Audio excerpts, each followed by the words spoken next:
Yo, guys. So, welcome to another show of Dead Radio. Thank you for coming back. Today, I've got a very low key but extremely influential person in terms of the street culture in Joburg or probably in South Africa as a whole. Um, yeah, before I get too deep into it, let me introduce yourself. Yo, Doug, how you doing, man? Amazing, man. How you doing? I'm good. Thank you. So, yeah, introduce yourself. Who are you, bro? What you about? I'm just a guy, man. My name is for those of you that don't know me, and yeah, I'm just like a guy with some very weird, keen interests that I just Like push. what? Yeah, You just that push. I just push. Anything that's like in the sneaker fashion related, like thingy industry. Yeah, that's me. Right. A lot of you may know DIPSTREET, Dip or Die. Yeah. I'm the person behind that, and yeah. Nice. Okay, Tusa Mamba. Nice to meet you, bro. Nice to meet you. I don't So like it. before They're weird. ah Interviews are always weird, bro. I know, but it's just like so the only reason why I let people introduce themselves because I think it's always better for someone else to introduce themselves than me to because it's very easy for me to look outside like I'm outside looking in basically and I'm saying all these amazing things and you know deep down that there's flaws here and there and what you think is dope or what I think is dope might be weird to you so then you end up describing someone and then it's just like Yeah, that's no, not who I really think I am. it's always an interesting one. Like I just always find it interesting to see what people think you are or think I am. Like I don't Right. necessarily want to be a person that like dictates to people who I am because I know Right. what I am. And like unless you are with me or you're in my mind like on a day to day or whatever, like then you'll never fully understand to that and can be misinterpreted. So like That's fair. sometimes like let people have their sort of I don't know impressions or whatever. But it's always Yeah, nice. nah, that's Interesting. fair. Yeah. I totally get it from Yeah. I get it from that point of view. That's actually like it's a good one because you get to see what someone else, if the perception that you've kept, not necessarily perception, but if the person and the character that you are has like, can someone else see what you see in yourself? Basically, in a nutshell, right? Yeah. In a nutshell. Yeah. Okay, Yeah. so you Tusa Mamba, and I recently just found out that you're from Mpumalanga. Actually, am I Yeah. right? Yeah. You didn't know that. Yeah. Yeah. Actually, a lot of people actually don't know that. Yeah. Yeah, I know. No, dude, like it's my job to like always know more than I normally should when Yeah. like when I'm having a discussion with someone because it's gonna be very bored if I just call you onto the show and then I don't know anything and I'm still trying to have a proper conversation with you. It's gonna be weird. It's gonna be weird. Yeah. So you grew up in Mpumalanga and like tell me about your background. Like how did it all start? You know what I mean? Yeah. Like your background. Like tell me about that. Okay. Well, my parents moved around a lot, but basically just between like Nelspruit and Pichidif, and then I've also got like some Swazi roots through my dad. I'm the only Right. boy, three sisters, one little sister, two older sisters, and then obviously both my parents. Background wise, I don't think there's much to tell other than that. Just like I don't know, I just grew up in a small town. I had Yeah. uh, I had this like liking towards sneakers from like a very early age. Like my dad loved shoes. Right, He's, right, right. he's into like he's into fashion, he's into clothing, that sort of stuff. Maybe not like the same realm, as me, but like Yeah. he's always been into that thing. So I think I just kind of inherited that from him in the blood, and but then Mm. growing, it wasn't necessarily him who was pushing that onto me. It was more my mom. Um, Mm. like every time my dad would buy me something, it would be something I hated, and then my mom, on the other hand, like would go. So like in Pumalanga, it's like if you come from a small town, like so for example, when we were staying in Pichdeep or during those times, it's like there's no places to shop. It's just like you got a Yeah. Truworths, there's a Truworths, there's a Markham's, uh, and then what else can I think of? Like obviously the Mr. Prices and the whatever. So like The guys that Yeah. like think they can dress, you know, whatever, they'll go and they'll shop at Markham's and they have the standard Markham's hoodie or whatever. And it's like Yeah. that's the vibe. And like what I'd always do is I'd wait. So either when we go to like Now Spread, then obviously I'd like now, okay, cool. All the money, let's buy everything all at once. And sometimes I make like my mom would actually be like especially with sneakers, like my mom would be like, yo, why don't you take those? Those are dope. Are you or, sure? Like, yeah, no, and then like, and I'd be like, I don't know if this one's the one. And then like later, I'd actually like rock it and be like, oh, not like it. Like actually Cortez. I never chose Cortez for myself. Like my mom was like, yo, I think this look good on you. Like, and that's how it worked. And it was always like that. Like even with Joburg, my whole interaction with Joburg, because my older sister's like way older than me, is that every time like my older sister studied at Wits, and right, every time like she'd come to school, we'd come drop her off, and every time she'd come back from school, we'd fetch her, and then obviously I'd do a bit of shopping in Joburg and hang around in Joburg. Yeah, and it became the spot for me then, like, and then now buying shopping here. So like then the conversation changed to like, okay, cool, yo, like we go to like Mooks and we're buying a hoodie, and my mom was like, yo, this hoodie is $8.99. So if I buy this hoodie, like it's a wrap. Like, are you sure you want this hoodie? I can't buy you shoes. Yeah, I'm sure this is why, you know. So that's how it started. That's my background, I guess, how I got into it, and my first interactions with Johannesburg, and it was just a city that just took me, that just captured me. I don't know if that makes sense.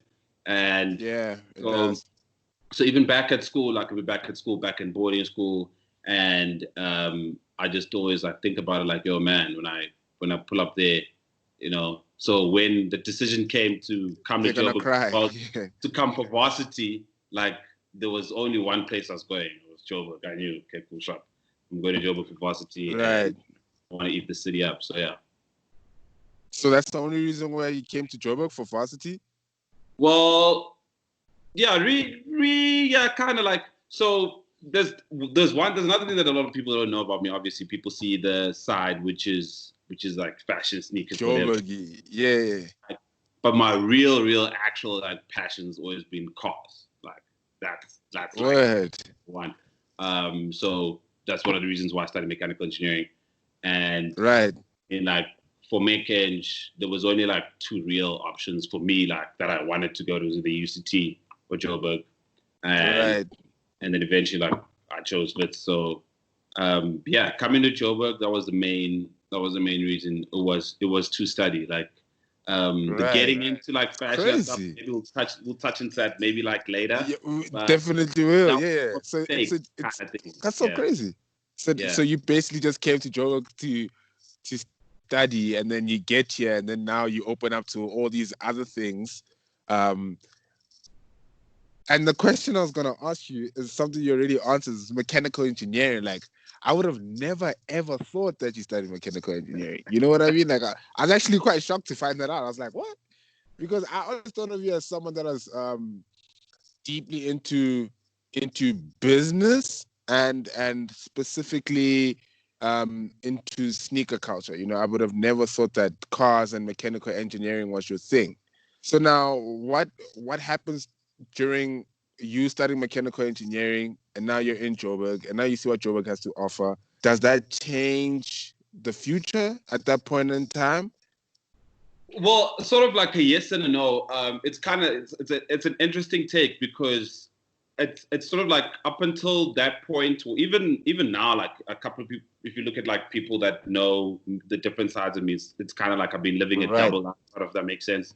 Because you have a lot of people that know me from that cars aspect, and they're like, yeah, okay, cool, we know you were into like dressing weird. Like, for example, like in class, like in lectures, like I'd stand out like a sore thumb, because engineers they don't even put any effort. Like, guys wear slops and stuff like that to lectures. Yeah. And then you like coming in late for a lecture in your Jordan 4s and stuff like that, and like snap back on, who's this guy? Stays on, and everybody's like staring at you like, this guy lost. Like, you understand me? Like, so it was always kind of that thing. But you know, it was, the main focus obviously was coming out for varsity, and then when I came out for varsity, like I obviously still want that hunger for my fashion or my clothing stuff, you know. Right. And, Yeah.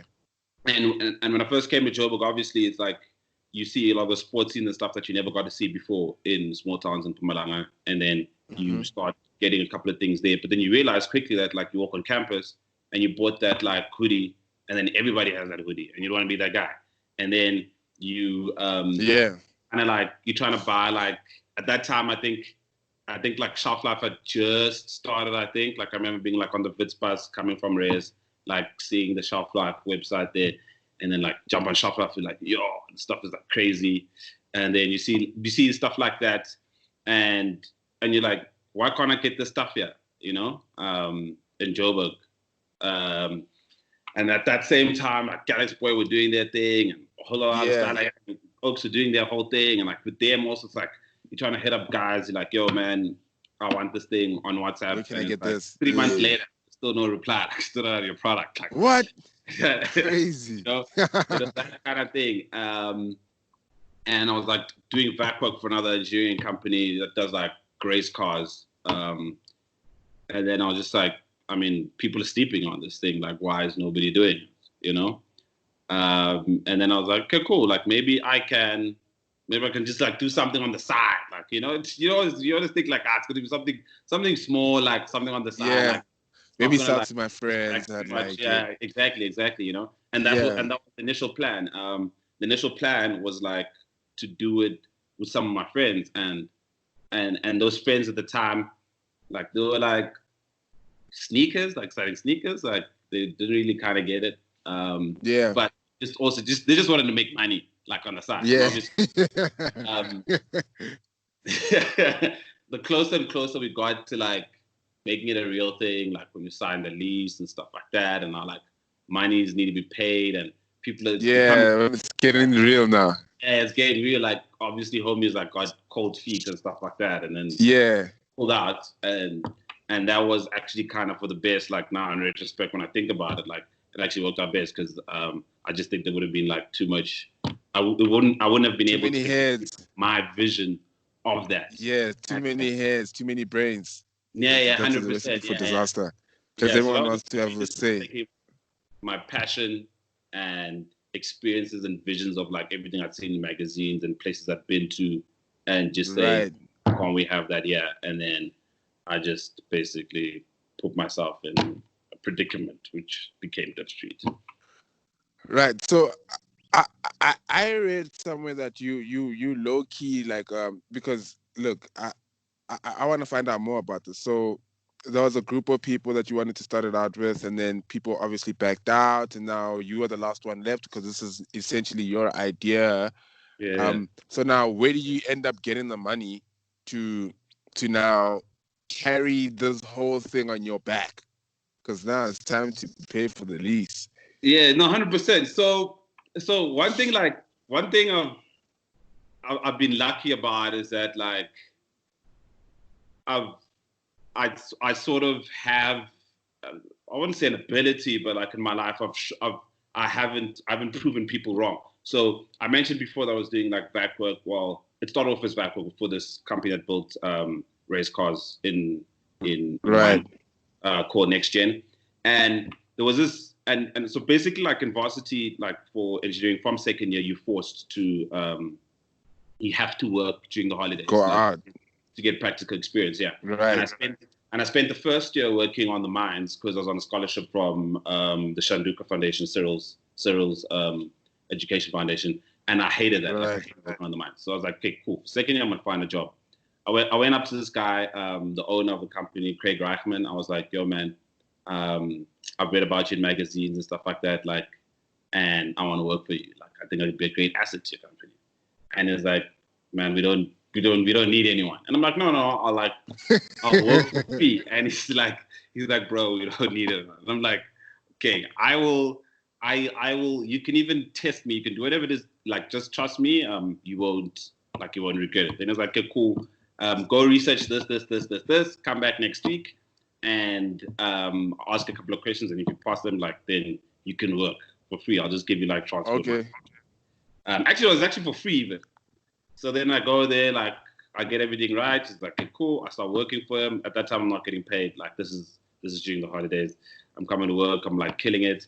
And I sort of like worked my responsibilities at the beginning were just like general, just like welding and doing whatever. And then I worked into tuning cars, which is like programming cars, ECUs.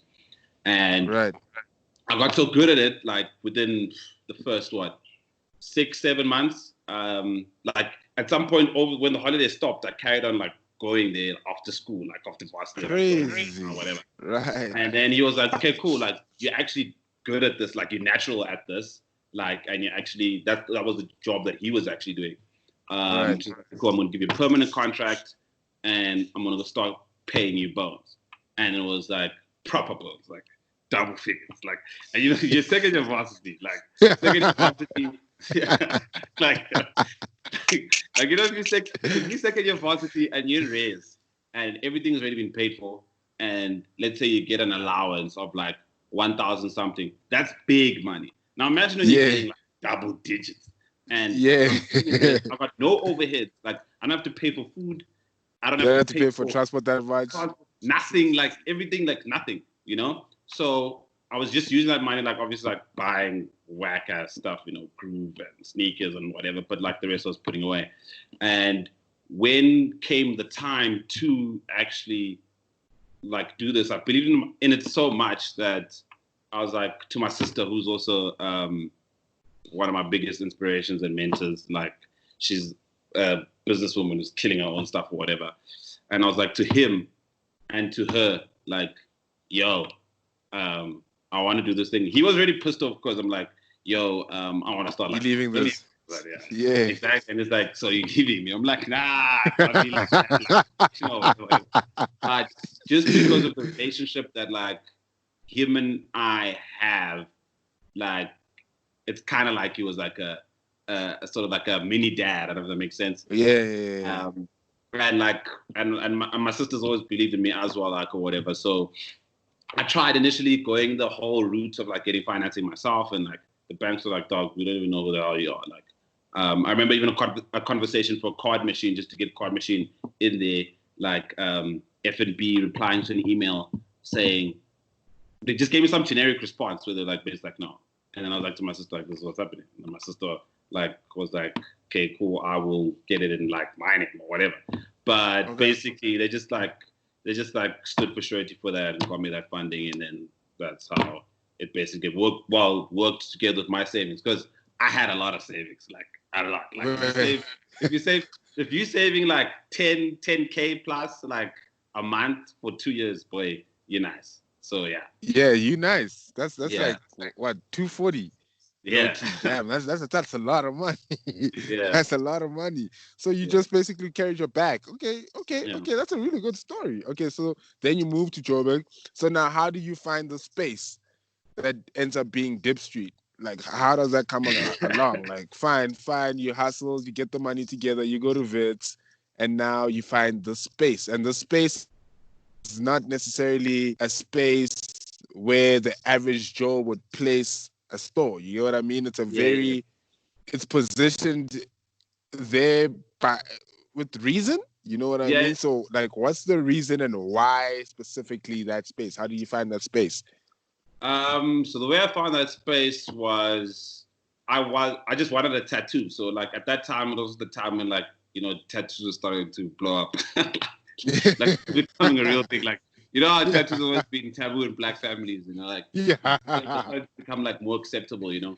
And, yeah. And the one thing that I've always like pushed, an agenda I've always pushed in my life, always over for everything, has always been quality. So a lot of people, I get tattoos. The first tattoo is always like a mess up or F up or whatever.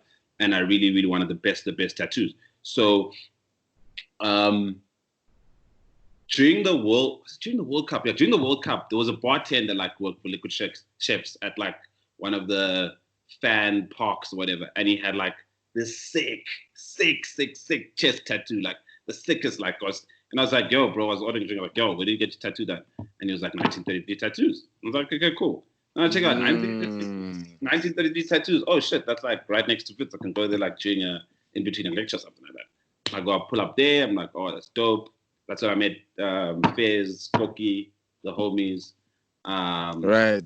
And then I was like, okay, cool, that's dope. So I did my first tattoo there, and now this is obviously before this whole DIPSTREET thing. Now for my second tattoo, that's when I'm starting to pull together like. Were you already working at Shesha at that point? Were you already working at Shesha? Already done. Okay. So that's already done. Like in me wanting to, because I did like obviously I did a lot of jobs in varsity. That's another thing that people like. I did like the next gen stuff like came later, but like at some point I was a bartender. At some point, obviously there was a Shesha thing, which I fucking hated. Like, trust me, I hate retail too, bro. I worked at Superdry for one day. Like I worked for one, and I was just like, nah, I'm not gonna do that. Because there's one thing I hated, and that's when the boss was like, "Yo, you have to keep busy, even if everything is done." Yes, 100%. I never understood that concept. Like, bro, every every t-shirt is folded, every jean is good, but you want me to keep folding them because I need to. You can't do anything. I was like, fuck that. Yeah, I was like, fuck that. Yeah, no, 100%, and that's why, like, for me, even with the Shesha gig, it did not last long. I think it was like 2 months, if I'm not mistaken. It didn't last long because of that exact same reason. If you know the lady that I'm talking about from Shesha, then you know why it didn't last. So,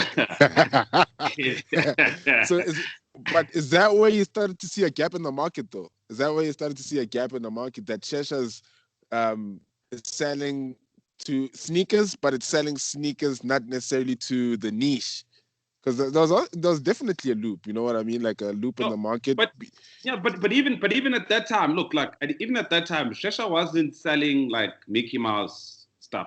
Like the effort, like if Shesha now and Shesha then has fallen off like completely. Like Rosebank, even as a mall, fallen off completely, because like at that time, like Rosebank was like, I don't want to say it was the Bram before Bram, but like there was that cultural like if you went to Rosebank, you were able to get like the combos that you needed. That was a time like they had keep there, you know, selling all the fakes and stuff like that. Well, at that time we didn't know.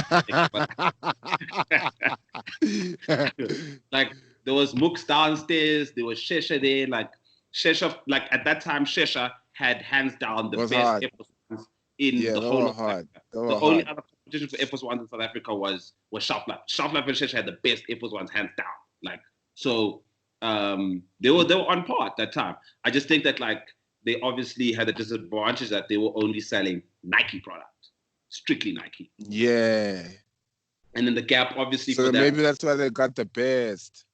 Yeah, exactly. And then like for me, the gap came from a place of like, even you'd see like music videos like YMCMB at that time was popping and stuff like that. Those guys are wearing snapbacks. Like when snapbacks came in, and like you're like, there's no place in the whole of Joburg to buy snapbacks. Where the hell do I get snapbacks? Then I'm like, okay, cool. Yeah. I'm hitting companies overseas or whatever and getting rights to bring in their snapbacks, you know, because I'm like, okay, cool, there's opportunity. But yeah, I feel like I've sidetracked from where we were already.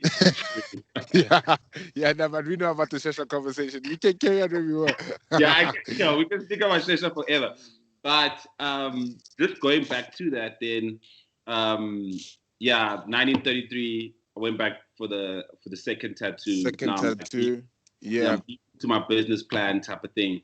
And after like walking up, like if you take that back entrance into, I don't know if you know that back in that building.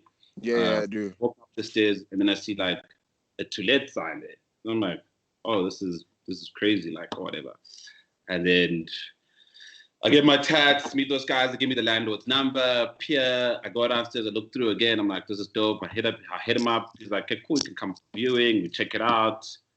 As soon as I walk in there, I'm like, this is exactly like from when I walked in there, I knew. I was like you know, when you see something and like what you always imagined, like what your project would come out to be, it was exactly that. I was like, yo, hey, where do I sign? Like, sign me up. And yeah.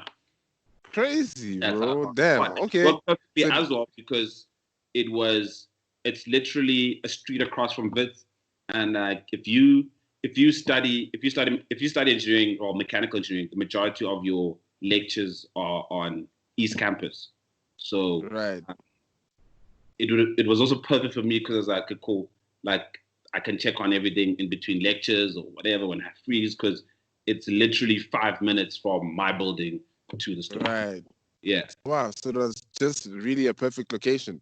yeah, So now, did 100%. you have any issues in terms of people finding the space? Like, how did you go around the marketing and the it's because it's pretty hidden. I mean, you don't Yeah, yeah. really find it unless you know what you're going where you're going. You know what I mean? It was it was super hidden, and like I think that hidden aspect, like I think I was just very dreamy in the, you know how when you have Yeah. a concept and you don't want your concept to be corrupted, and like my whole thing always about it was like, yo, if you know, you know, if you don't, it's harder for you. And that's the kind of Yeah. place I always wanted it to be. I just wanted it to be the kind of place that like if somebody puts you onto it, then the right kind of people will be walking through the doors and everything like that. We've come to learn in South Africa, obviously, that like things don't always work like that. That's not always the best for business. That's like you learn to separate between like what a concept is and like what actually pays the What bills. really works? Yeah, what Yeah. really Yeah. works. Yeah. So Yeah. so at the beginning it was fine, and then like Now when, you need to because I mean pay the like bills. we were like the first like that kind of store opening in Brum at Yeah. that as well. That was before hundred like your percent, sports teams came in there, your Adidas came in there, your Puma Selects, all that stuff. bro. It was Way before. I way know. way before Way. that. Way. Way. Way. Like there was only like what's that shop called, G10 and stuff like that that was selling like clothes and Brum, you know. Um, so so I was like, that'll work. And initially it worked for us because like in varsity, like especially like being a student on campus as well and having a lot of homies on campus as well, that helped a lot. Like a lot of Word. people always see like, yo, You those are create a dope. network. It's from my Where do you shop. buy them?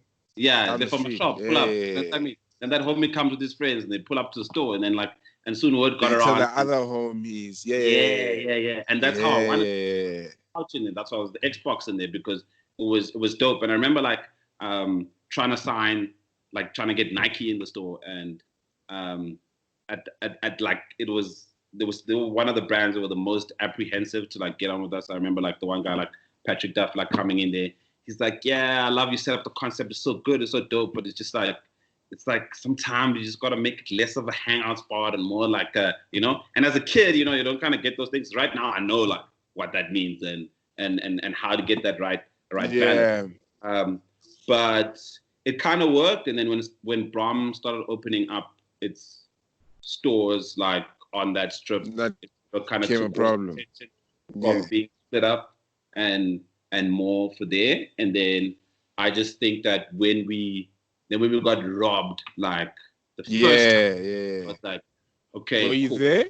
This is yeah, man. Like yeah, I was there. Trust me. That was like yeah, that was one of the most like So traumatic walk experiences me ever. down and Like like what you would like walk me down. Did one nigga come in or like 3, 4, 5 niggas come in? They act like they're buying, and then what So happens? so basically it was like that day like we had dropped so our delivery for the cement fours was late. Right. We had dropped it like later than that, and that day I decided to switch it up and that was also like one of the weirdest concepts ever because before that the only closest kind of thing to a line that we ever had at DIPSTREET for a drop was like when we dropped the Adidas tubular. I don't know. But luckily because Adidas gave us that plug of being like an exclusive drop, you know. Right. But for the cement force drop, like when we were closing up on the Friday, and that was like I'd never ever seen like you see stuff like that on TV, bro. Like like for your own store and your own brand, that's like where your dreams. That's what you've always wanted. When we were closing up, people were already queuing outside, and I was like, oh shit, like What? that's heavy, like Yeah.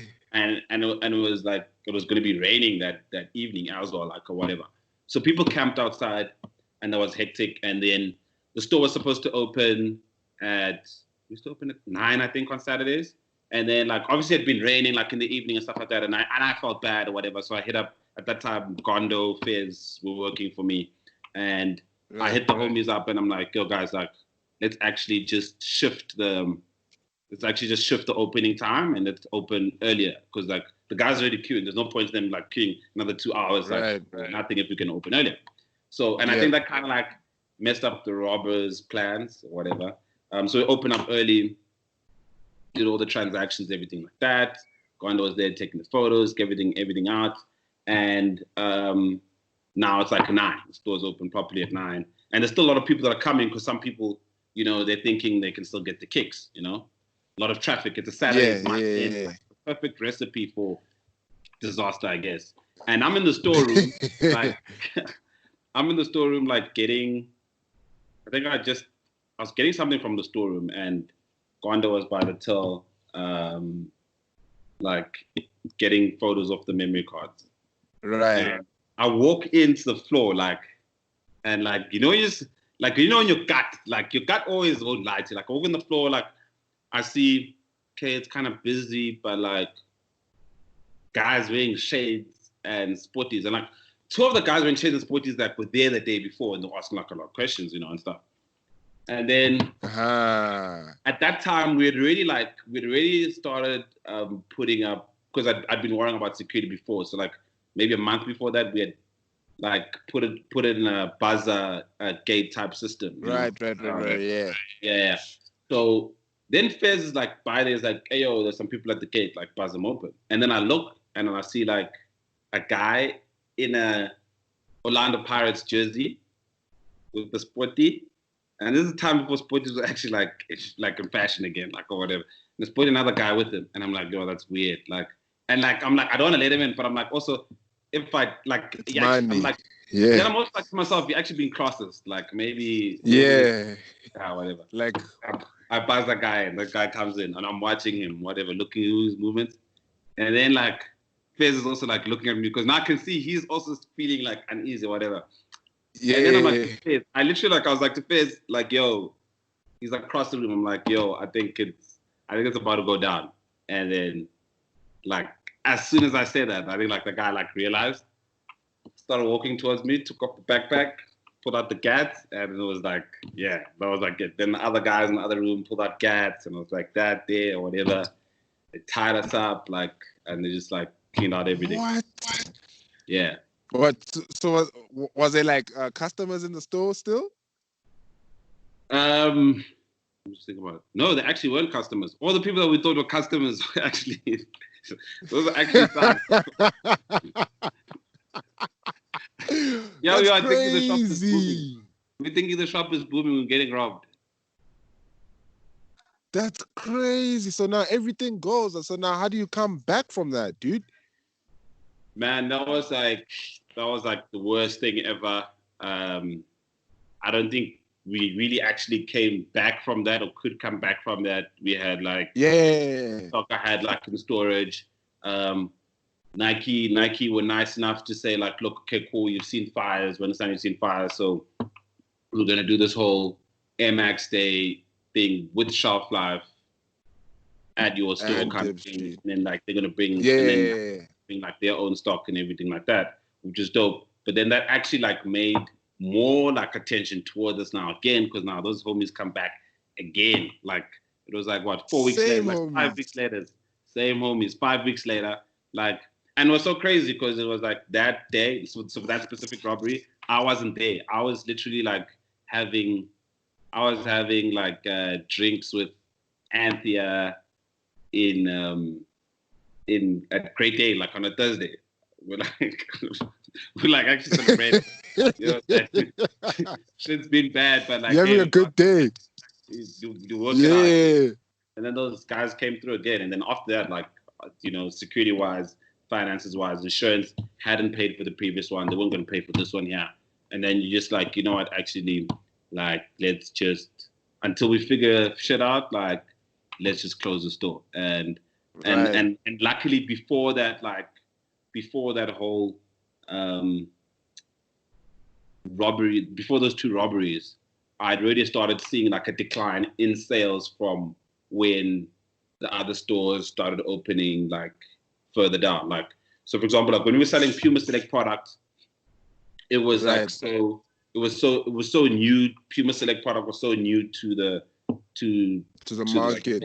The market, and yeah, but that like, believe it or not, it was one of our biggest sellers. It was booming. Like, I can believe that. Yeah. And then when they opened their spots, then Puma sales went down. And then, okay, cool, sharp, we did there.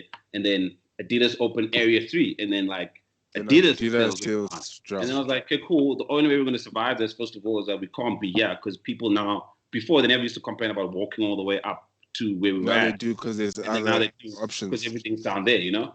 Yeah. So I'd already, like, before the robberies, like, I'd already started looking for alternatives, like, spots or opportunity or whatever. Yeah. I haven't found one yet, because, you know, if you're a young black little kid and you like, oh yeah, I want to open a sneaker store, everybody's like, oh, we really have a lot of sneaker stores, you know, we got like Adidas, we got Cross Trainer and stuff. Yeah. So yeah, but I mean, everything happens for a reason. So we closed the store down, and then a couple of months later, right opportunity, relocated, right store and new store, everything. Yeah. Right. So now the new store's open, everything is booming, everything is good. And then you guys open up another store. So now I'm gonna before I even get into this conversation, like I looked at it as like a good I was like really inspired by that move, because it was like, yo, this nigga's opening another store, which means the first store is doing good enough.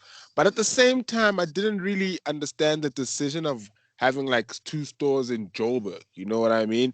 And so I read up on it a bit, and it was a thing of, I kind of understood the mindset behind it, because you wanted it to be in Parkhurst, which means you can sell your more premium stuff that you know that your brown market can't afford to buy into, basically, right? Yeah. So you moved to Parkhurst. Would you say that was a good decision? A bit of yes and no. Like, so I'll explain my reasons for doing that. Like, other than the fact that yes, we were trying to look for a different, I guess, like, consumer or whatever, who has the pocket or whatever. Right. It was also more like of a tester. Like, at that time, Brahm was becoming heavily saturated. Like, and a lot of things that people don't realize, like when they always say, for example, like, oh, why don't you sell this sneaker? Like, oh, we want the sneaker, why don't you sell the sneaker? Like, brands don't care about the retailers, or well, they only care about specific retailers, and they just want to sell product, bro. They don't care like if the product is sitting on your shelf. So like, just pay your account. And it was more of a thing of like, you've got Cross Trainer there, you've got DIPSTREET there, you've got Sportsy there, you've got Puma, and then you've got Adidas, all on one street. And all of them, you're pumping like the exact same product to that. Like, you can't breathe in that. Like for example, you look at like guys like us, we're gonna compete against a sports scene. Sports scene, you can't. Who's selling to kids on credit? Who's saying like, yeah, they've got cash flow. Get 500 rand, or you can buy with your mom's. You can buy with your mom's account and stuff like that. So that was just like, okay, cool. I need space to breathe, because I know that like I can't compete in that market. Like, I know that, okay, cool, yeah, I'm getting strangled by all the stores around me. Yeah. Yeah. So it wasn't, yeah, exactly. I totally get what you mean. At that point, you need a different strategy. Yeah, 100%. And so it wasn't necessarily like an expansion thing. It was more like, okay, cool, let's try change the way that we do things. And then obviously also on top of that, what brings more complications to that is that, like, when you're choosing a place to have a store, you can't just wake up and say, oh, I'm going to open at the Zone. No, you can't do that, because Nike's like, okay, cool, you can open the Zone, but you can't sell our product at the Zone, because we that guy. Really? It'd be like that? Place, huh? Sorry? So it'd be like that, like, for real. Yeah. Like, you could say, I want to relocate to Rosebank, and they're like, yo, you can't sell our product in the Rosebank. Yeah, 100%. It's like if people come to you and they say like, oh, why don't you sell Air Force Ones? We want Air Force Ones. You're like, bro, don't you think I also want Air Force Ones? I want Air Force Ones. But like those guys will tell you, like, yo, for you, we just think like Jordan brand is perfect for you. So just carry on selling Jordan brand. Like that's you. That's your market. It's always like that. You don't walk into brands like, or you can't walk into Adidas and be like, start selling, give me Yeezys. They're like, no, we've got a plan for the Yeezys and you're not on that plan. So like brands have different plans for different retailers and just works out to like how they see your potential and how far up you are in that food chain. And unfortunately, like different brands also or companies obviously have a bigger financial pool that can force brands to give them specific product. We're an independent. We were right like, at that time. It's like the only independents that were selling sneaker product at that level of like selection was like us and Shuffler, literally. So right. So you don't have that much like pull into like what product you get. So you just have to like make it work. Like when you see Jordans, like so another question. So the DIPSTREET, I'm so sorry to interrupt you, Doc. So the DIPSTREET Bram financed DIPSTREET Parkhurst. Yeah. Okay. But so you guys are making a killing. No, we're not making a killing because that's nothing that people also don't get. It's like sometimes you got to be smart about it. Like so, DIPSTREET,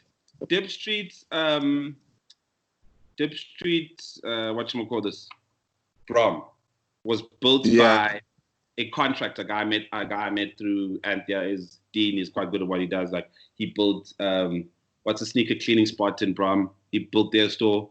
He built. Actually, I think he might have actually even built Archive or whatever, the one that's there in Brum, whatever. He's quite good, like, or whatever. Right. But that cost like a whole lot of money. And at that time we had like like investment or whatever. That cost a whole lot of money. For DIPSTREET Parkhurst, like, and in that project and in doing that, like, this is where now my mechanical engineering experience helped me, is that like I was part and parcel of the building of the DIPSTREET Brum, and I saw how it was done. I don't know if that makes sense. And then for DIPSTREET Parkhurst, I was like, I can do CAD drawings myself. Like, I can do these layouts and stuff like myself, and then like I can get the individual contractors to ding it, and I can manage this whole process myself. So like, if you go ask Tony, like the floor, the painting of the whole building, we did it ourselves. Like we didn't go and get like contractors or whatever. We did that ourselves. Like Yanni's got videos of me putting like signage up. I would go to like different light suppliers and be like, okay, cool. There's these lights I saw on the internet that are like this kind of thing. Can you make them? They're like, okay, cool. Yes, I can make them. I go to like Builder's Warehouse, find a couple of guys sitting out there carrying signs saying electrician. I'm like, dog, are you an electrician? Like, yeah, I'm an electrician. Okay, cool, sharp, come with me. Okay. Like, so you used the experience from the first to just make the second a whole lot cheaper. Yeah, a whole lot cheaper. Because also the difference, like in Parkhurst, that rent slaps. So like in Parkhurst, like the rent is like 5 times more than the rent in Brown. So it's of course, you got to pick your battles. You got to pick your battles. Like what am I gonna find? You know, exactly. Yeah. So that was that. Yeah, I guess you could say DIPSTREET Bomb financed DIPSTREET Parkhurst, but like also at the same time, it was like a situation of we had so much stock. Now, like I'm saying, it's more a survival thing. Is that we had so much stock, like getting shoved down our throats that. And Bram just wasn't moving anymore because Bram was also starting to die. That was a time when Bram was starting to die a slow and painful death. Like, in terms of buying power, I get exactly what you mean. It died in terms of buying power. I mean, a lot of people don't go there with fat pockets anymore. Being Bram, like that, I think that was a time when they stopped even, for example, having. There was a phase through Bram where they stopped paying for private security to patrol. I don't know if you remember that time. And that stuff opening up their and stuff like that. And that was at that time that was happening. So a lot of customers as well that we have were buying stuff from us and paying for shipping, but they stay in Joburg. And like I do follow-up emails and ask them like, why are you paying for shipping? Why? Just thing? And they're like, bro, I come to Bram, I can't find parking. when I find parking, I'm getting hustled by a security guard who's saying I must pay 50 Rand deposit. Like, so it just doesn't make sense. So there's a factor of all those things, and then like even just like stock and product wise, it just makes sense to Parkers because I had enough stock to supply both stores at the same time. Like it wasn't like, oh, I'm gonna open Parkers and I'm gonna order more stock. No, it was like, bro, the stock place. Like we literally gonna split the stock in half and just put like stock in one store and the stock in another store. But like, isn't that like low key like a bad idea? Because now you have higher overheads and you couldn't move this old stock, and now you're gonna move it to another store. And it's like it's a 50-50 chance that you might move, but you still have high overheads.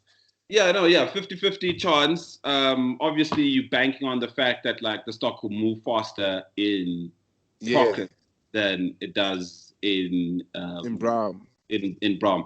And then on top of that, like we also had the space in Parkhurst, which we didn't have in Bram. And Bram had already had that thing of like after they threw that party. Remember that big street party where some guy was doing on a golf or whatever. Like Bram was then Jock was like, there's no street, like your event must be indoors. Like if it touches the street, like we're shutting that thing down. So when we took over the space in Parkhurst, it came with the courtyard.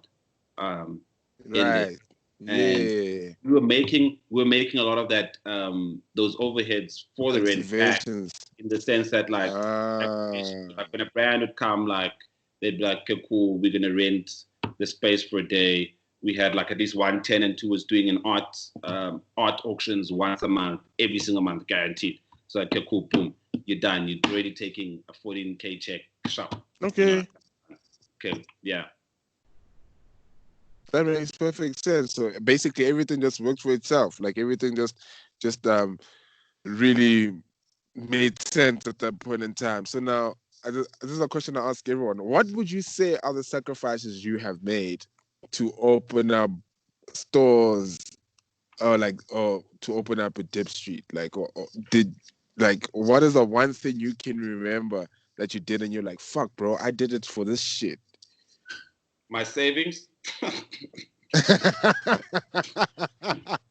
My savings, like that's the thing is like people like, as much as like business looks like glamorous and stuff like that and looks dope and everything like that, like at the end of the day you also like putting yourself up to risk, like and it's so crazy that like as Black people especially, like we're still enslaved in the thing of like if I buy from this guy's store or whatever, like I'm putting money in his pocket for him to go pop bottles tonight or whatever. It's not really like that. It's like, dog, you're still gonna go buy from. You're actually gonna buy from a guy shop who doesn't fuck about you and doesn't even know who the hell you are. You know. Like you make those sacrifices, and that you make your sacrifices in terms of time. Like working as a mechanic, working as a mechanical engineer, like in the professional corporate industry, I've been making way more money than DIPSTREET has ever made for me. You understand me? Like, so it's just like those things of like, do you like choosing your battles, like, and what's important to you? Yes, money is important to all of us, but like, do you want to be 40 and have that itch of like when you were young, you should have done something? Like, I looked at my dad.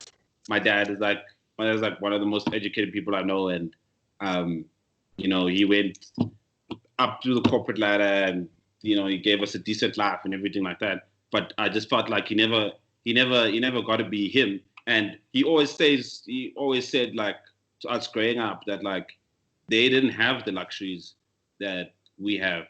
They didn't give. That's one of the reasons why even like he fought and didn't understand DIPSTREET for the longest time, is that he's like, you've got all the opportunity you want. Like, now you want to start sneakers. Like they didn't understand that stuff. They just knew like, yo, you have to go out there, become a lawyer, doctor, engineer or something, and go work for the man. Like, that's how the world. Make bank. Yeah, exactly. And that was how the world worked, you know? And then for us, like, I feel like our generation was that beginning era of taking risks and saying like privilege. Privilege. Like, great era of privilege. Okay, cool. I actually want to be a rapper. I'm not gonna touch varsity ever in my life, not even a year. Like, ever. Like, that stuff never used to happen before our generation. Never. You understand? Never. Yeah, never, bro. That's a joke. Yeah, that's true. That's very true. That's very, very true. And I think that's one of like the risks. Like I even think like I remember a time when I was like chilling with Ricky in the store, the first store, and we're talking about like girls and stuff like that. And at that time I was hooking up with this one girl, and like Ricky was like, "Dog, you always laugh." He's like, "You love these like clout bad bitches and stuff like that." And he's like, "Dog." And he said something to this is what he said to me that stuck with me forever. And he's like, "Bro, you're in the creative industry. Like things can change just like this. It can be boom like this, and you can be seeing fires tomorrow." It's like, "You're gonna fetch this cloud, honey. What you gonna do with it? Sell sneakers?" It's like, "Nah, dog. Neither honey does in corporate. There's a guaranteed paycheck every single month. This is her salary. She's working. That is working on. Yeah. That's your hand. Then you can do all the risky stuff, and you know, like at least some sort of stability." And she's good. She got you. That got me, and he's right. Like he was like when I think about that thing right now, like he was 100% right. You know, so.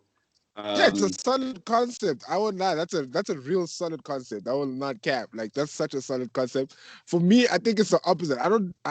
I hate being with someone that's in the same scene because it then feels like we're not learning anything from each other. You know what I mean? I prefer like being with the hands that like are in a completely different scene, bro. Like, because then we can sit down and like lie to each other about like shit we don't know. You know what I mean? Then you sit with a hand that knows what Ricky was driving yesterday, what Casper was popping yesterday, and then you guys are talking about these things. It's like, dog, I don't want to be having those conversations with my hand, dog. I can have those conversations with my boys, and now I must come home and speak about the same things with my hand. Like, nah, bro, that doesn't make any sense. Yo, but that's a solid one. It makes a lot of sense. Okay. Where were we actually? We just like literally all like, into this topic. Like, sacrifices or whatever that you make, like for the thing, and then and just to add like onto that, like also I think just like also personal sacrifices, like as in you're putting yourself out into space. Like in my ideal world, I think I'd be a person who just creates product and people love the product, but the person who's behind the product doesn't influence the product. If that makes sense. Yeah. Yeah, it does. So when you make product, when you run a business that relies on social interaction and being out there, you also put yourself up to like out there, taking that person, like you're inviting people into your life. Yeah. Like obviously, 100%. But just like sometimes it's actually like. It's nice to just be a guy who like nobody knows who's that guy, but you're just living your best life, but nobody knows who. Yeah. Where does that get money? 100%. Yeah. That's a love I want. Yeah. You see me spending this money, but you don't know where I get it from, bro. Yeah. You think I'm getting it from there, but I'm really not. But anyway. Yo, can you hear me? Yeah, I can hear you. Okay. So now let me ask you something. Local support? Do you think like you've had like good local support, or is there something you'd like to not necessarily complain about, but is there a different view? Yeah, asking me a Casper kind of question now, trying to trap me. It's not even like that. It's just that for me personally, from a product point of view, I think obviously internationals have more privilege and have more of an advantage than we do because Black people would much more buy from someone they don't know than from someone that they know, which is the weirdest thing for me, but that's just generally how we move. You know what I mean? So when I ask someone about support, it's like, 5 people, 6 people will talk about it, but can you say that you got the support you needed at certain points when Street was alive that you could have gotten from a Tom, Dick, and Harry? Like the same support where someone can come to your store and buy something that sports scene has, and only because you're selling it. Yeah. So I think that's literally a behavior we need to get into. Yeah, to answer your question, like we definitely still alive. Like, you know, we've got like some stuff coming up now. But like starting off with like rappers, I actually start off with rappers because it started from the whole Casper thing and everything like that. Like it's quite interesting, just like grabbing off like from when I saw his statement and stuff like that, is that it's quite interesting that like a South African rapper would feel that way, see that way when overseas brands have been built on international rappers like endorsing them or loving their shit or shout outs and lyrics and stuff like that. South African rappers have never ever done that. I think like the only people who have I've ever heard, like for example, rapping about South African brands, OK Malum, Cool Cat, Ricky was like, those guys, you know, like Ricky was the first, like that was like my first, like obviously Dumi was my first like celeb, like to buy from me or whatever. It was like oh my god, that's so crazy. Ricky bought my stuff, wore it in the Amanta Mbazana music video, and like it was dope. Everybody was like you know, so you get guys like that have stuff, but like if you look at the majority of the industry, like I don't think that they show the love that I don't want to say should be, because like nothing is deserved, like nobody owes you anything, like and I think that a lot of South Africans have a sense of entitlement. So I'm not saying it from an entitled perspective, but I'm just like you know. From people, one thing I learned quickly in business is that like your biggest customers aren't going to be your homies. Like it's very rare and like few homies that'll actually like support your brand and buy your stuff. I don't know whether it's like whatever thing or it's like as you said, when guys are like, dog, you know, guys maybe think maybe they're putting money in your pocket, or maybe they think that because they're your homies, they deserve for you to give them the stuff for free or a discount or whatever. So I learned that very quickly, that like and it was quite interesting because like when I opened DIPSTREET, like I thought I was like a fairly popular person. I was like, no, it's fine. Just my homies alone, sales wise, we're good, you know. And it actually wasn't like I said. So they come buy stuff. Yeah. And then in terms of like as an industry, I just think that like I just think that like our segment of the market, or particularly I don't know, maybe mine, is like still like misunderstood at this point. Like getting support is like very, very hard. I don't think people appreciate like things like quality, exclusiveness, the effort that goes into like, for example, like a range or drop and everything like that, and they aren't willing to pay that. And people always say like, oh, why buy a t-shirt for thing when you can buy a t-shirt for this at H&M? You're like, dog, economies of scale. Like H&M are able to go to a factory and be like, we're ordering 1 million of these t-shirts, so they're getting it for cheaper. Like, you don't have that. You don't have that. Like, and people always question instead of, and no one sees supporting. And my whole thing is that like, dog, if you're not supporting, then you shut the fuck up. Like, don't be like over explaining. And it's happened across the board. Even like if you look at like when Ricky dropped those Bosonke basketball jerseys, they were like 800 rand, and people complain, 800 rand, everything like that, and everything. But luckily for him, because it's Ricky, like he's got the clout to like overcome that. Like, but like people like you and I, like we can't do that. Like we don't have that opportunity, and our market doesn't support that kind of segment. And I guess partially it's also like not really their fault. I just don't think South Africans have that kind of we're not patriotic as much. Not very patriotic. Actually, not at all. I don't think we're patriotic. We don't want to. Yeah, but like extremely patriotic. Especially with sneakers, like I used to take that shit personally a lot. Like I've learned to like let go of it. Or I used to take it personally a lot. Like homies would definitely like, you seeing somebody's like wearing like one of your homies wearing a new pair of old school Vans. Like, oh bro, like why don't you just pull up to shop and get them from there? Like, oh no, that's like whatever. And like they don't realize that like that small thing makes a huge difference to you. Like you, what you call this? So a company like Cross Trainer, like they're like, dog, one pair of Vans, like not really gonna make a huge difference in our life. You know, from one of our 100 and some stores. You know. Okay. So tell me something, right? How did DIPSTREET close, and what was the reason for it closing? Was it meant to be like that, or did you just get into difficulties? And if you did, what were the difficulties?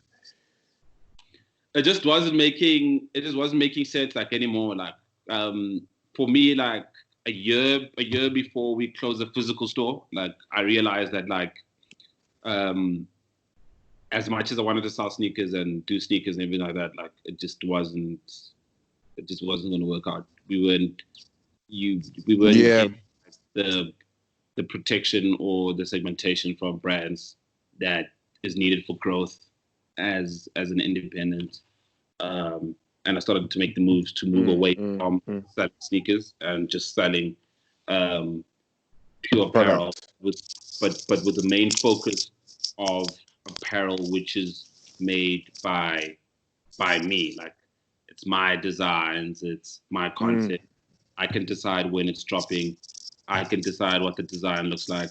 I can decide what cost prices, what my selling prices, and all that stuff. So they started doing that, and then obviously it just didn't make any more financial sense to have physical stores, because you can do a lot of that stuff, like especially selling a brand like online, compared to you've got to pay salaries, you got to pay overheads for the store, you got to worry about security. And then for me, like that's one thing I've always been paranoid of, like that whole thing.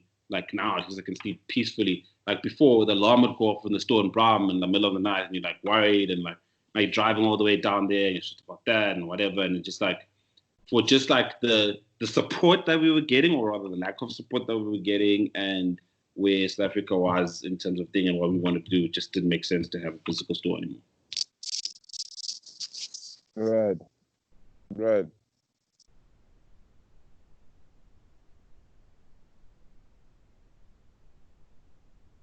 Yeah. I think I lost you.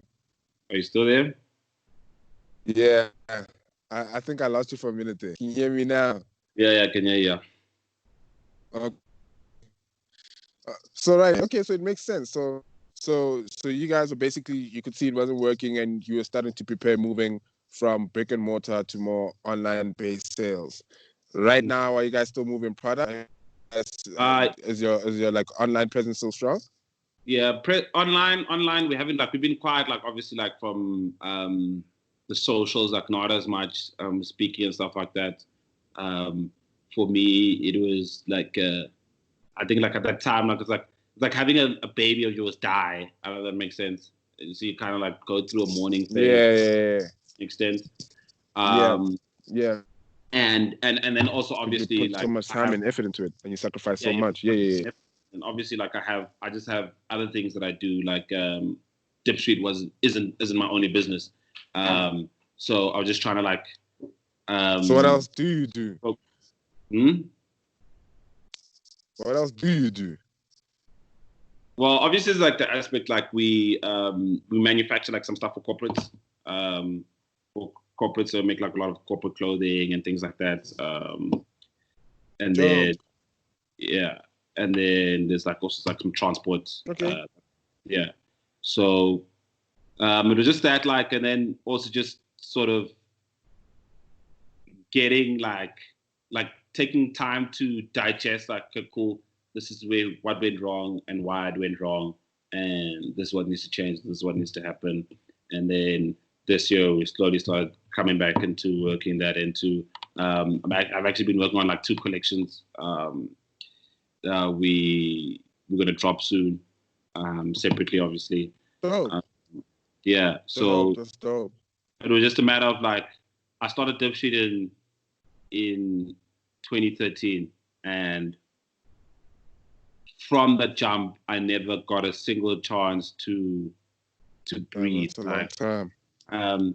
And especially if you've got like a physical store and you're not just selling your brand or your lines or whatever, you're selling other people's brands, you're running a whole store and everything, I never get a chance to rest. Like I never had a single December to myself in that entire period, because December was always the busiest time of the year. Like Of the yeah. I was always out here That's what working. people spend.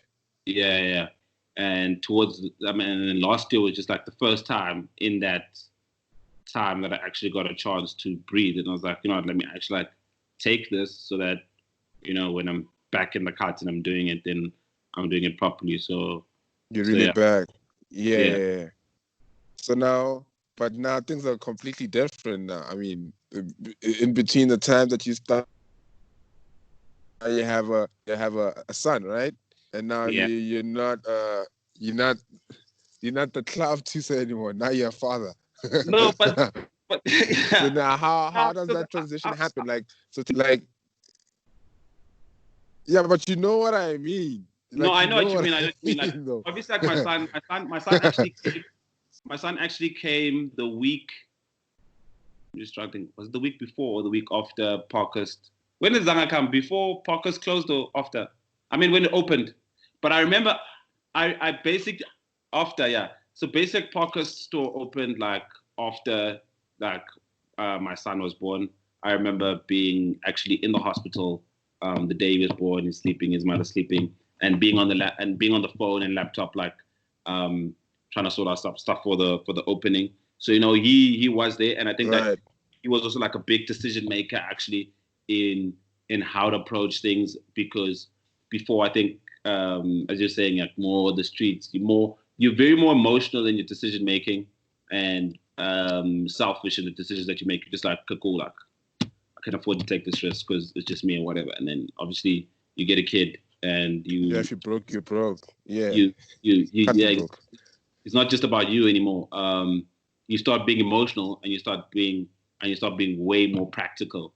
And for me, it's just like this nigga gotta eat, and he ain't eating from this, so like gotta close it down.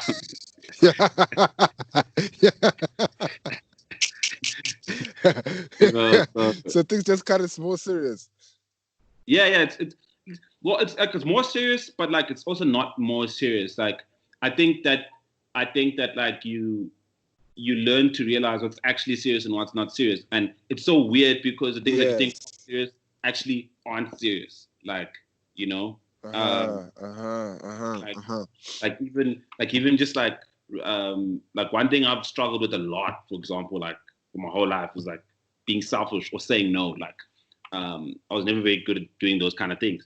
And you get a kid and you just hold him in your arms. You can't even speak and everything. You look in his eyes and you're just like, bro, it's just me and you. Fuck everybody else.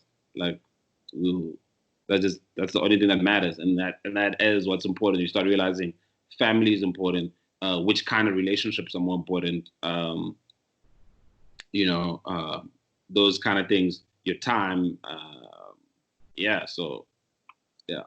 So having a child just really puts things into perspective. So everything is like this when you don't have a child, and when you have a child, it's basically like this, basically in a nutshell, where you need to, if you're in my way, you're in my way for a good reason, and if you're not, get out the way, bro. We have nothing to talk about, 100%. Basically in a nutshell. 100%, and it's like it also puts like a sense of, I don't know, use the word urgency, but it puts like a sense of like, there's so many things that I wanted to do in my life, or want to do in my life, especially from a business perspective. Like I've always been business minded. I've always loved business, and avenues of business or whatever. And DIPSTREET was always supposed to be the stepping stone to many other businesses. For all your businesses. Yeah, right. And I guess to a certain extent was kind of like a good start. Good and hard starting point, because retail is obviously super hard. It's one of the hardest industries to go into. But like now, when you have a child now, you're like, there's so many of these plans that like I've just been postponing because I've been fooling around and stuff like that. Like they're there. Just actually start making those plans happen now. Like right now. Yeah, right now. Right. So it's low-key like what you sound like what you're saying sounds like is what the lockdown is doing for me. Because before the lockdown, I used to procrastinate like crazy. Like probably a week or two before the lockdown, I was procrastinating like crazy. Probably didn't leave my house for like 2 weeks in that week. And now I regret it because I could have done so much in between that, like in that period of time.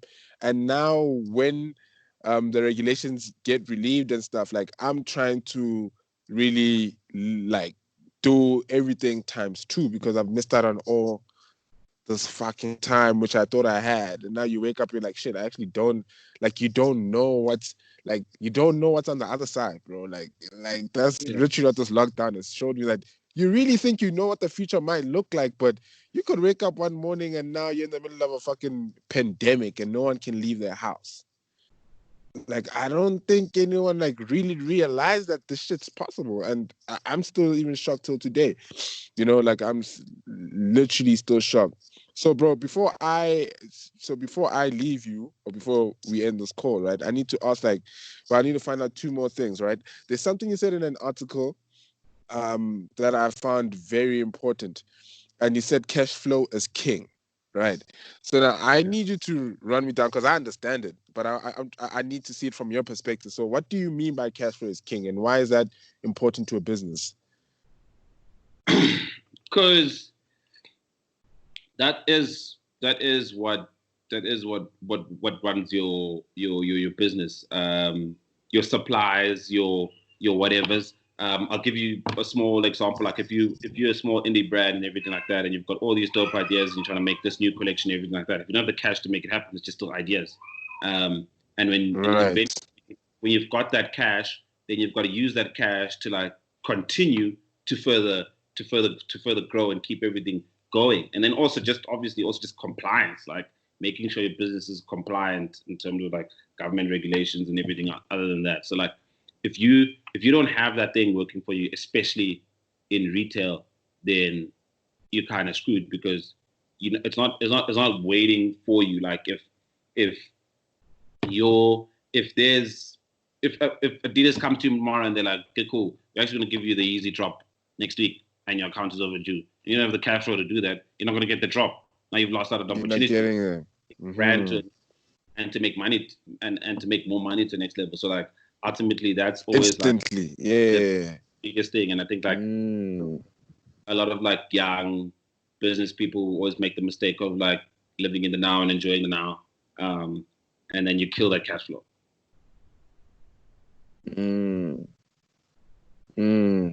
And now your business can't flow. There's no cycle because there's no money in the cycle. I totally get it. So the money in the cycle needs to be always moving, even if it's not at the fast pace. But as long as you have something to pull out and to put back in, then you're moving. But if everything is out, there's no movement. Now you're stuck because you can't make something out of... Well, you can make something out of nothing, but it's just harder. It's easier to make something out of something. Like if you look at like a simple actual like even thing is like if you look at like right now, like businesses during this pandemic, that's obviously because of lockdown. If they were struggling with cash flow before this, like they're screwed now. Like it's a wrap. Like this pandemic basically because in every single business that was like struggling from before, because now that's a wrap. Like it's a wrap. You're over. Yeah, because you have no money. Yeah. I kind of get what you mean. So basically, okay, let me put it in layman's terms, right? Not having cash flow and running a business is like living hand to mouth. So in essence, you're not necessarily building anything because you're not good on a bad day. Yeah. Because you're living hand to mouth. You get 15,000, you pay for your car. You get another 10,000, you buy your grocery. Now, when they say there's a lockdown, you don't have the luxury of making that 10,000. No, so 100%. Now you're stuck. And I'll give it to you from even like, let's say from a DIPSTREET perspective, you have to have the knowledge to be able to say, okay, cool, November and December are probably going to be the biggest, the busiest months of the year for us. January and February are the worst in terms of sales. You must now be able to put in your cash flow projections and say, okay, cool, of the money that we're going to get in this time here, will it carry us till March when things come picking up? And if it won't be able to carry us up until March, then how do we change that? Or finicky things. You must be able to foresee in the future, foresee the possible dips in business and also bad things that could possibly happen to your business and predict them, and also be able to then, once you predict them, then put in measures to prevent. Yeah, I totally get you. Yeah, I'm spot on. Yeah, that makes sense. So like, last thing I want to ask you, right? Because I was having this conversation with a friend and I was telling him how Kanye West being a billionaire, or them being releasing that Kanye West is a billionaire is like a silver lining for a dark cloud. You know what I mean? Because as a not necessarily a fashion designer, someone that owns a brand, you really only think as far as your last point of reference. You know what I mean? Like if you don't know a billionaire that's made product and sold product, chances of you thinking you'll be a billionaire are quite slim. I'm not saying they're impossible, but they're slim. So now with this homie being a billionaire, what do you think that means for people that sell product? Like, Well, does it mean anything to you? no, yeah. So a lot of people that know me and have known me or whatever know that I am a Kanye fan of death. Like, I don't get giddy for like celebs, like in general. Like, I don't like. I meet celebs like, oh, okay, cool. Like, I don't go crazy. I feel like Kanye is that one guy that I would go crazy for, because just everything about him, everything he does, I can relate to it.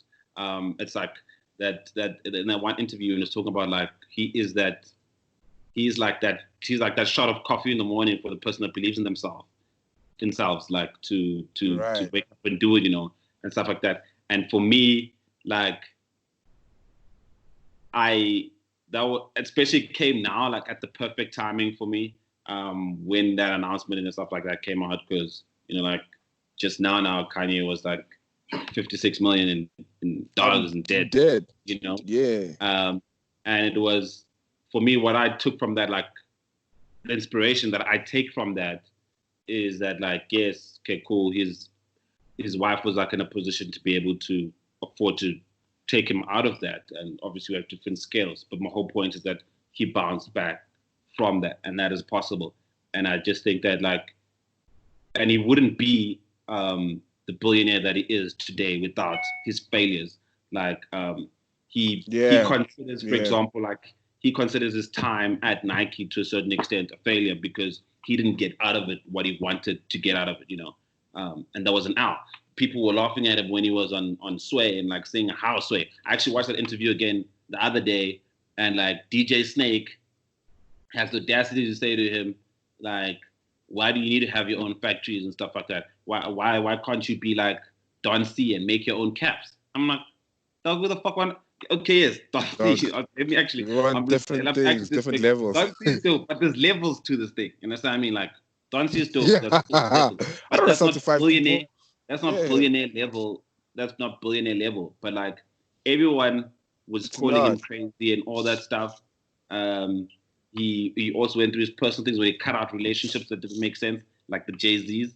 And people abandon you, say, oh, your stuff is whack, or this, you get that hate, you get your L's and everything like that. But that's actually what molds you as a billionaire. To be the billionaire that you become. The most important thing is bro. And for me, that's what like I've taken from the whole thing, is that like I'm not on this earth for people to understand me and to like me. Like, there's a lot of people that like won't like my stuff. There's a lot of people that will misunderstand me, call me crazy, call me rude, like call me that, whatever. I'm just like focused on my mission, and no matter how many hours I take in achieving that mission, like ultimately I will reach my mission. Word. I couldn't have said it better myself. So now what's the next move? Before we end this call, what's the next move? You're releasing another collection online? Yeah, another collection online. Before that, we'll be like selling the existing stuff that we have and some sale on some stuff. So people must like show us love. Everybody knows the tough time right now. When can we expect that? Creatives and stuff like that. Well, like the links will be up on by Thursday. Friday. When's the first? Dope. But yeah. They'll be up there. Friday. On Friday, yeah. So there'll be that, and then obviously there'll be the staggered like drops that'll come through. I think I've taken like a completely. That's why I also took my time in doing that, because I've just taken the different approach in everything from manufacturing till how it's coming out in terms of what makes sense business-wise. Yeah. Right. So dope, bro. Thank you so much, bro. Thank you so much for your time.